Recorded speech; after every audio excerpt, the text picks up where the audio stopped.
The tragic fate of MC Hammer. What if I told you one of hip-hop's biggest stars went from making the equivalent of over $70 million a year to signing bankruptcy papers while the whole world laughed? MC Hammer wasn't just a guy in shiny pants. He was a business empire, a cultural revolution, and a walking financial time bomb. His story is not what you think it is, and by the end of this video, you might never look at fame or money the same way again. Before we dive in, hit subscribe and turn on notifications so you don't miss any episodes from Legends of Black Excellence. The tragic fall of MC Hammer. Under the banner, The Tragic Fate of MC Hammer. The opening of this story feels almost unreal. At one point, Stanley Kirk Burrell was pulling in roughly $33 million a year, a figure that put him alongside the biggest entertainers on the planet, not just among rappers. Then almost as quickly as it arrived, that fortune evaporated. The video doesn't begin with numbers for their own sake. It begins by confronting a shock. How does someone go from that kind of income to financial ruin with the world watching? To understand why this fall hit so hard, the narrative immediately drags us back to where he came from. The unforgiving neighborhoods of Oakland, California. Those blocks, those cracked sidewalks, and crowded apartments are more than scenery. They are the pressure cooker that shaped a skinny kid into a relentless striver. In those streets, dreams were fragile, and most never left the corner. For a boy surrounded by crime, limited opportunity, and constant struggle, simply imagining a different life was already an act of rebellion. That's why the contrast with his later image is so important. Many people only know the exaggerated pants explosive choreography and catchy hooks. They remember a smiling performer jumping across the stage and assume the story begins and ends in neon colors and stadium lights. The introduction challenges that lazy perception. It quietly warns the viewer if you only see the flashy outfits and the dance moves, you will completely miss the pain, discipline, and desperation that powered his rise. And you won't understand how devastating the crash truly was. So, the section closes on a question that hooks the audience emotionally and intellectually. What really happened to MC Hammer? How does a man who fought his way out of those Oakland blocks, who climbed to a financial peak most people can't even picture, end up signing bankruptcy papers? The tragedy here isn't just the loss of money. It's the sense that behind the spectacle lies a deeper story of risk, loyalty, pressure, and choices that will soon unravel before our eyes. Humble beginnings in Oakland. Before the world knew a man in glittering pants shouting, "Stop Hammer Time!" there was a skinny boy growing up in a cramped home in Oakland, California. Stanley Kirk Burrell was one of 9 children packed into a household where every bill was a problem and every meal was proof that his mother could make miracles out of very little. His father worked hard but was mostly absent, juggling blue-collar shifts and side hustles that kept him away more than they kept the family secure. Money wasn't just tight, it constantly slipped through their fingers. In that environment, survival wasn't an abstract word, it was the daily assignment. While other kids might have been daydreaming, Stanley was watching, listening, absorbing the unwritten rules of a city that did not forgive weakness. The streets around him were rough, but they also became his first classroom in business and performance. Just across the way stood the stadium where the Oakland Athletics played, a bright green island of possibility in the middle of concrete. Young Stanley figured out that baseballs knocked out of the park didn't just belong to the game, they could become his ticket to a little cash. He would scoop up stray balls from the parking lots and walkways, then sell them to fans streaming out after games. That simple scheme showed 2 things: he had hustle, and he wasn't afraid to talk to people. The routine caught the attention of Charles O. Finley, the team's owner, who saw more than just a kid hustling souvenirs. Finley offered him a position as a bat boy and clubhouse helper, bringing the boy off the sidewalk and into the inner circle of professional sports. Inside that clubhouse, another layer of his identity started to form. Surrounded by stars, he became a kind of unofficial mascot, always present, always moving. One of those stars, Reggie Jackson, noticed that the kid's face and swagger reminded him of Hank "Hammerin' Aaron, the legendary slugger whose name carried weight in every ballpark in America. The comparison stuck, and soon everyone around the team was calling him Hammer. That nickname was more than a playful label. It was an early hint of the persona he would later adopt on stage. The boy, who had once just been another kid from a crowded house in Oakland, now had a title tied to greatness earned not in a recording studio, but in the dugouts and corridors of a major league franchise. After high school, with few clear pathways out of his circumstances, he chose a different uniform, that of the United States Navy. Service gave him structure, discipline, and a new environment far from the corners where he'd grown up. Yet even in the rigid schedule of military life, rhythm and rhyme kept tugging at him. Off-duty, he wrote verses, practiced delivery, and linked up with other believers to form a Christian rap collective called the Holy Ghost Boys. That small group, blending faith with beats, was the bridge between the stadium kid named Hammer and the future artist who would one day command global stages. The hardship at home, the grind around the ballpark, the nickname born in a locker room, and the spiritual fire kindled in barracks and churches, all of it fused into the foundation of the man the world would eventually recognize as MC Hammer. From independent hustle to global breakthrough. When Stanley finally decided to chase music with everything he had, he didn't start with a corporate boardroom or a polished office. He started in a basement. To turn raw ambition into actual records, he needed capital, and that came from unexpected allies, former Oakland Athletics players Mike Davis and Dwayne Murphy. They entrusted him with $20,000 a stake, not in a guaranteed hit, but in a young man they'd watched grow up around the ball club. With that sum, he created Busted Productions and his own imprint. Busted, also known as Bustin' Records, pressing vinyl and tapes on his terms. It wasn't glamorous. It was independent grind, phone calls, trunk sales, and local distribution, all fueled by sheer belief. Out of that small operation emerged Feel My Power in 1986, a project that traveled hand to hand through the Bay Area and beyond, eventually moving tens of thousands of units without major label backing. That kind of regional success was loud enough to reach industry ears, and before long, bigger players wanted in. A reworked, expanded version of his early material became Let's Get It Started in 1988, this time backed by a powerful machine, Capitol Records. The company didn't just sign him. They put real confidence behind him with a $1.75 million advance, a huge wager for a rap act at a time when the genre was still fighting for mainstream respect. What set him apart wasn't just catchy tunes, it was a whole experience. While crews like Run DMC projected no-frills toughness and LL Cool J leaned into smooth bravado, this new star fused explosive choreography with upbeat crowd-friendly tracks that pulled elements from funk and soul. On Please Hammer Don't Hurt 'Em. 1990.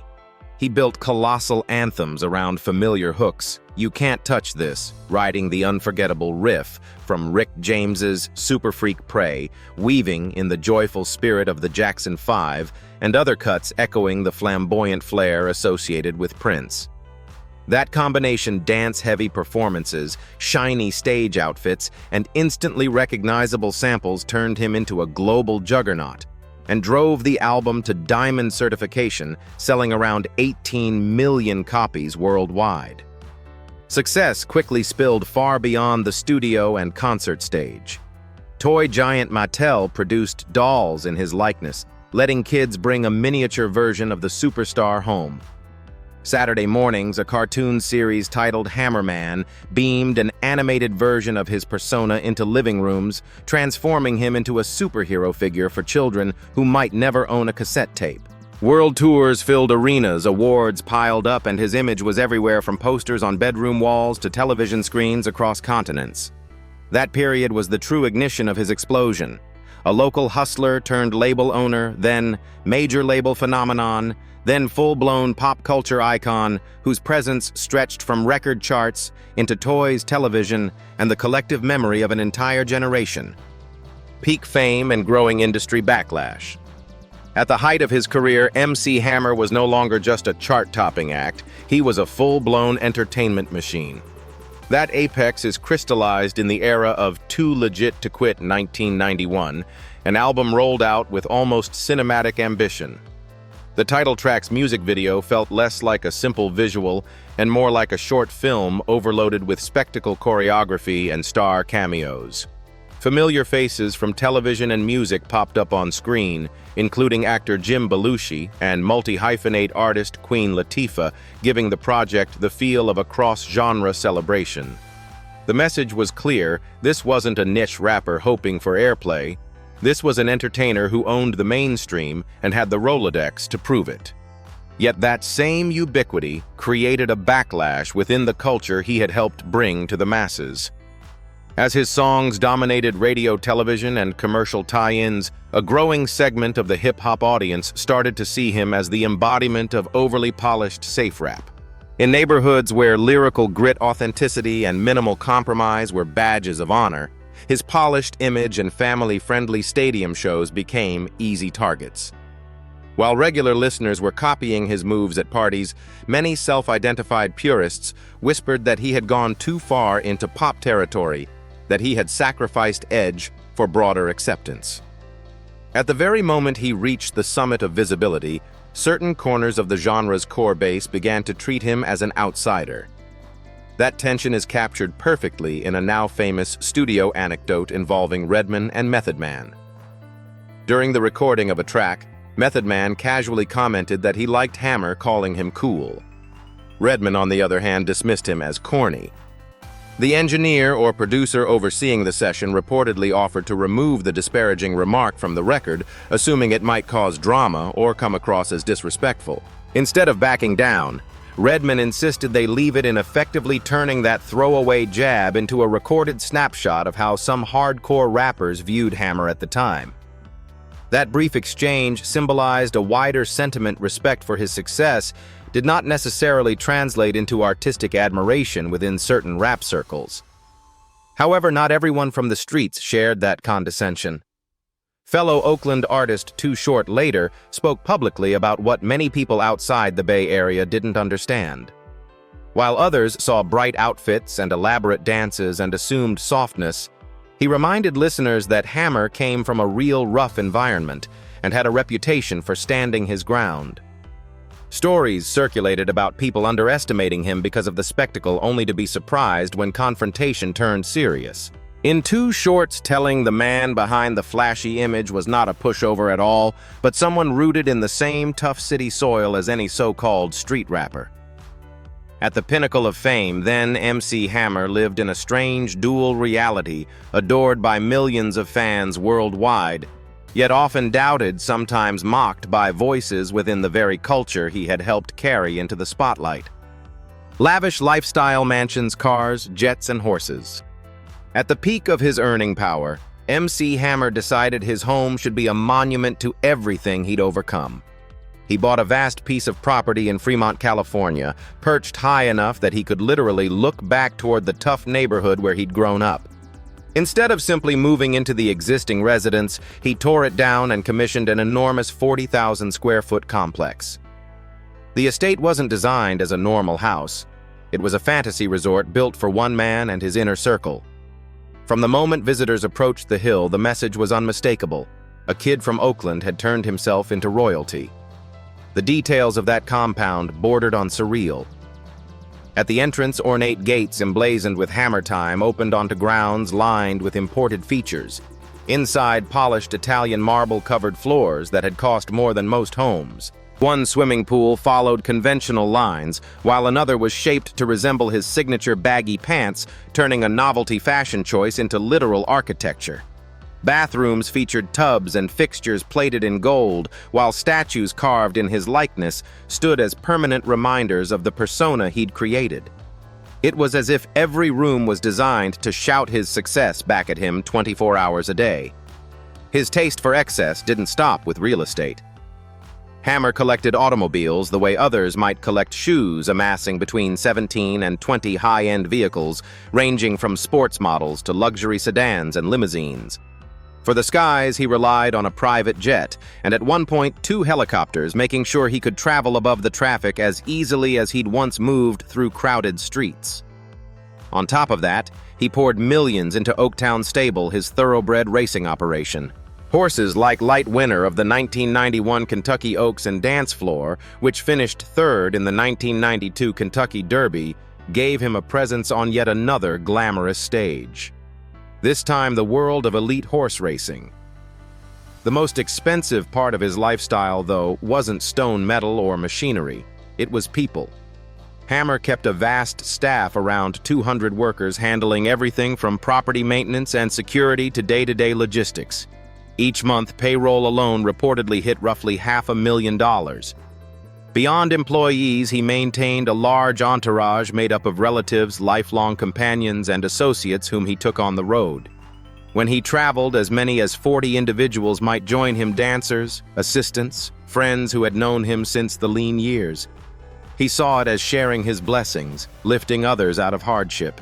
But the cost of that generosity stacked on top of the mansion, the fleet, the air travel, and the stables created a burn rate that even superstar income would struggle to sustain once the hits stopped coming. Career decline and public bankruptcy. By the mid-1990s, the glitter around MC Hammer's name began to dull. Rap listeners were gravitating toward harder, darker narratives, what the industry labeled gangsta rap, and the glossy, high-energy sound that had once made him unstoppable started to feel out of step. He tried to adjust with projects like The Funky Headhunter, then followed with Inside Out and Family Affair. But none of them came close to matching his earlier dominance. Sales were respectable by normal standards, yet for someone who had moved tens of millions of albums, they looked like steep drops. Meanwhile, voices inside the culture grew louder. Redman had already mocked him on record, and Jay-Z later took shots at his commercial style, turning Hammer into a punchline for sellout success. The real tragedy of his fate, though, wasn't only artistic. While his popularity waned, his outgoings stayed locked at superstar levels. He handed control of his money to his brother, a relative he trusted, but who lacked formal training in accounting or wealth management. There was no careful planning, no serious budgeting, no strategy for a future where platinum records might not arrive on schedule. Obligations kept piling up: royalty splits with Rick James for the Super Freak sample that powered You Can't Touch This, invoices from stage production firms like Winterland Productions, maintenance costs for his enormous property, and salaries for his staff and entourage. The income curve pointed downward, but the lifestyle line stayed flat. Eventually, the United States government and local authorities entered the story as characters in their own right. The Internal Revenue Service pursued unpaid federal taxes. The California Franchise Tax Board did the same at the state level. Alameda County wanted back property tax on the Fremont estate. Private creditors were everywhere. Deion Sanders had extended a $500,000 loan secured by Hammer's car collection. Lawyers such as Larry Blake, Sarah McGuire, and G. William Hunter waited for six-figure legal bills to be settled. Interior decorators Ted and Janice Smith were owed a substantial sum for the work they had poured into his mansion. Each name represented a piece of the financial avalanche bearing down on him, a reminder that every spectacular purchase had an invisible tail of obligations attached. On April 1, 1996, the collapse finally became official.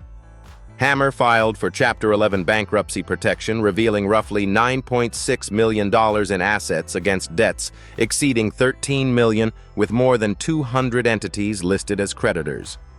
The case later shifted into Chapter 7, meaning liquidation rather than reorganization. His once proud Fremont compound, built to stare back at the neighborhood where he'd grown up, was sold to a Singapore-based company, Sterling at Television Latinate, for far less than he had poured into it. Vehicles disappeared, accounts were drained, and the world watched as one of hip-hop's brightest financial meteors burned out in public view. The kid who had outrun Oakland's limits, then conquered global charts, now stood as a living lesson. A fortune, no matter how large, can vanish when the music slows, but the spending never does. Spiritual rebirth as a Pentecostal minister. When the noise of the charts faded and the weight of his financial collapse settled in, MC Hammer didn't just look for a new career, he searched for a new center. Out of that search came a profound spiritual turn. Rather than chasing another quick hit or clinging to the last remnants of his old lifestyle, he embraced a calling that had quietly been present in his life for years: ministry. He became a Pentecostal minister, trading neon spotlights for church pulpits and television studio sets where the focus was no longer on flashy choreography, but on messages of faith, redemption, and inner transformation. For a man who had seen both dizzying success and painful loss, the language of forgiveness and renewal wasn't abstract. It was survival. This reborn mission soon took a very public form. Hammer launched a faith-centered program titled MC Hammer and Friends on Trinity Broadcasting Network, one of the largest Christian television networks in the world. On that platform, he wasn't just reminiscing about his past hits. He was sharing scripture, personal testimony, and conversations about spiritual growth. The show blended his recognizable personality with heartfelt discussions about purpose and healing, offering viewers a very different version of the entertainer they thought they knew. Instead of selling dance moves, he was inviting people into conversations about hope, change, and the possibility of starting over no matter how badly things had gone. His role as a minister also intersected with his celebrity connections in surprising ways. Hammer began to officiate weddings for well-known figures, including actor Corey Feldman and rocker Vince Neil, frontman of Motley Crue. These ceremonies symbolized more than just legal bonds. They showed how his new path allowed him to serve people from the same entertainment world that had once celebrated his excess. Standing at the altar in those moments, he wasn't the headliner of a tour, but the guide helping others mark a sacred commitment.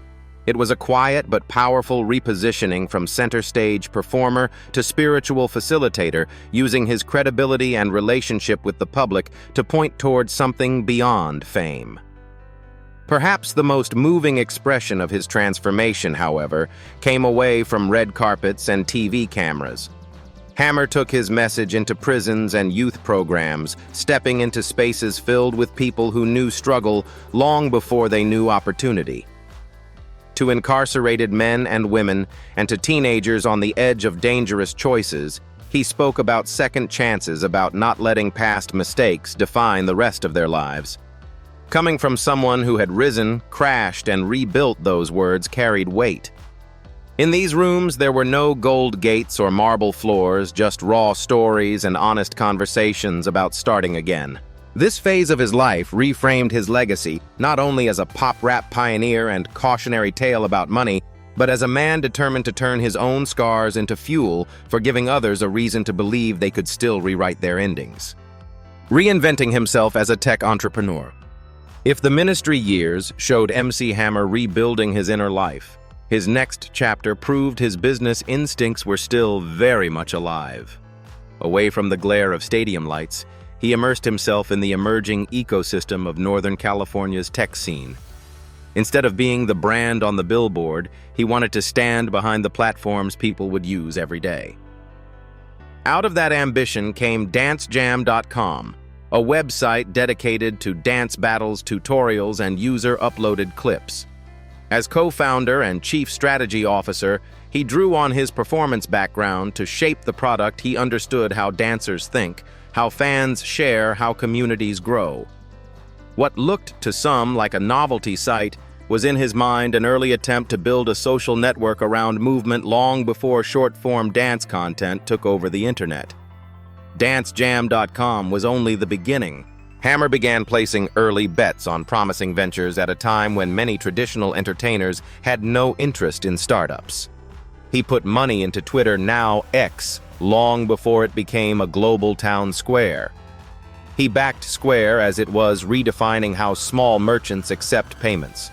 He supported Bump Technologies, which explored phone-to-phone data exchange.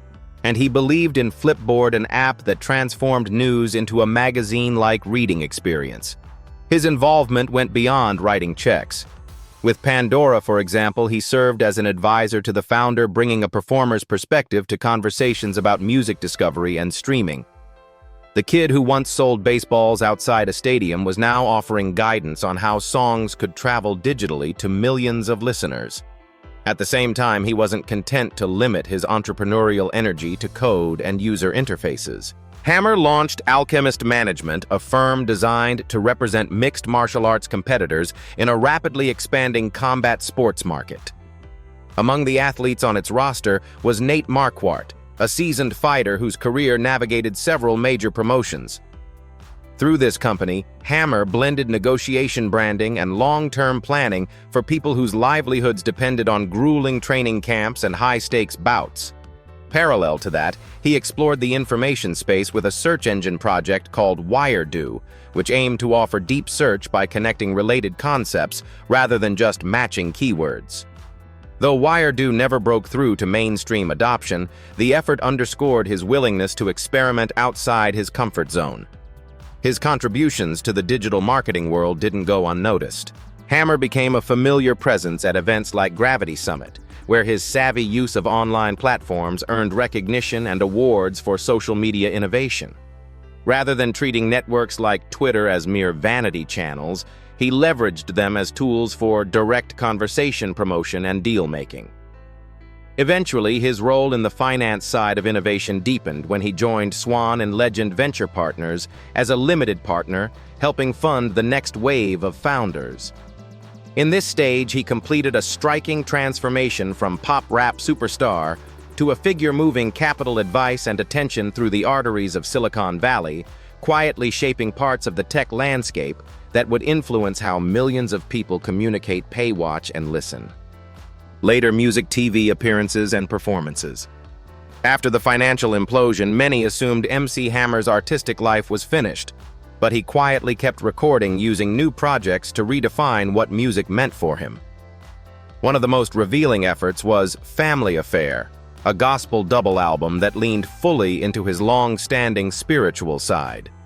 The record even included a collaboration with Tupac Shakur, blending Hammer's sense of uplift with Tupac's raw intensity in a way that felt like a bridge between worlds, church pews, and street corners meeting on the same track. Instead of chasing another monster pop crossover, he poured himself into messages of faith, healing, and responsibility, turning studio time into a kind of testimony set to rhythm. That renewed focus on meaning carried over into Active Duty, a patriotic release shaped by the atmosphere after the September 11th attacks. Proceeds went to charity, underlining a shift away from personal excess toward service. Later, with Look Look, he leaned back into club-friendly sounds, calling on producer Scott Storch to help craft energetic modern beats that still carried his signature bounce. The album sold around 300,000 copies worldwide. Not a blockbuster, but a clear sign there was still an audience willing to ride with him. He followed that with Dance Jam the Music, a project tied to his online dance platform, proving he still understood how to fuse movement and melody into one package. Alongside those full-length releases, he sprinkled in singles that showed he hadn't lost his competitive fire or his hometown pride. Better Run. Run arrived as a sharp response track widely seen as a jab at past criticism from Jay-Z, reminding listeners that the man in the shiny pants also had a spine of steel. Raider Nation became an anthem for fans of the Oakland Raiders, channeling his deep connection to the Bay Area into a stadium-ready chant. Other songs like All in My Mind and a refreshed version of Help the Children continued his pattern of mixing catchy hooks with themes of conscience, social concern, and community care. Even if the radio landscape had moved on, he kept releasing work that felt aligned with who he had become, not who he used to be. Television and live performance gave him another avenue to remain visible without pretending it was still 1990. He joined the judging panel of Dance Fever, bringing his experience as a choreographer and performer to a new generation of contestants chasing the spotlight he once dominated. On the A&E reality series, Hammer Time cameras followed his everyday existence in Tracy, California, showing family routines, modest surroundings, and business hustle instead of gold-plated fantasies. Then, in a stroke of pure nostalgia magic, he stormed the American Music Awards stage in 2012 alongside Psy, blending Gangnam Style with Too Legit 2, Quit in a mashup that ignited the crowd and reminded the world how electrifying his presence could be. In this phase, MC Hammer's story stopped being only about a fall from grace and began to read like something else entirely, a veteran entertainer carving out a grounded, self-aware second act on his own terms. Financial rebuilding and new legal troubles. In the present day, MC Hammer's money story looks very different from the wild swings of his past. After years of scrambling through legal disputes and unpaid balances, he now lives a comparatively modest, structured life in Tracy, California. Estimates put his net worth at around $2 million in 2025, tiny next to the fortune he once commanded, but significant in that it's built on diversity rather than a single explosive revenue stream.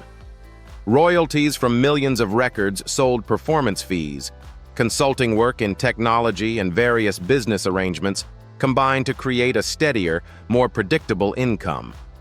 The man who once spent like every day was his last tour now focuses on sustainability, not spectacle. At the center of this quieter chapter is his home life. Hammer shares it with his wife Stephanie, whom he married back in 1985, long before the world knew the phrase, "You can't touch this." Together they've raised 5 children, building a family that has seen both extreme abundance and very real hardship. For them, Tracy is not a trophy location, but a place where they can enjoy some normalcy: schools, neighborhoods, routines that don't revolve around sold-out arenas. This domestic stability anchors everything else, serving as a buffer against the volatility that defined his earlier decades. It's a reminder that even for a former superstar, the most valuable asset can be the people still standing beside you after the crowds go home. One of the most important milestones in his financial rehabilitation came in 2017, when long-standing obligations to the Internal Revenue Service were finally resolved. The outstanding federal tax debt, hundreds of thousands of dollars linked to the bankruptcy era, had hung over him for years as a symbol of unfinished business with the government. Clearing that balance didn't just remove a legal burden. It marked the end of a painful chapter stretching back to the 1990s, when unpaid liabilities and aggressive spending collided. By closing that account with the IRS, Hammer effectively cut one of the last remaining ties to the chaos that had once dragged his empire into the courts. Even so, money issues have not vanished completely from his story. In 2025, a new problem surfaced when JP Morgan Chase filed a lawsuit involving a financing agreement for a 2023 Land Rover Defender. The vehicle was acquired through his company You Can't Touch This LLC, but payments allegedly stopped after a few months, leaving over $70,000 still owed, according to court filings. The bank is seeking to repossess the SUV, adding another legal wrinkle to a life already marked by very public financial drama. This latest dispute doesn't erase the progress he's made, but it does underscore a sobering truth for someone who once learned brutal lessons about money the hard way. Even a rebuilt, mostly stable financial life can still be vulnerable to old patterns and new missteps. Legacy, cultural impact, and life lessons. In the final stretch of his journey, MC Hammer's impact looks less like a single shimmering moment and more like a long, pulsing echo. He no longer dominates radio rotations, yet his presence online is undeniable. Hundreds of thousands of people still follow his daily posts on Instagram, and an audience in the millions tracks him on Twitter X. They don't just come for nostalgia clips. They stay for his thoughts on culture, faith, technology, and motivation. Through those channels, he's turned from a distant superstar into a familiar voice, an elder statesman of hip-hop who talks directly to the crowd without a stage mic or ticket price. His artistic footprint runs through modern entertainment in ways that are easy to overlook. Long before the term pop rap became common, he proved that a rapper could sell to families, pack arenas, land major sponsorships, and build entire tours around choreography.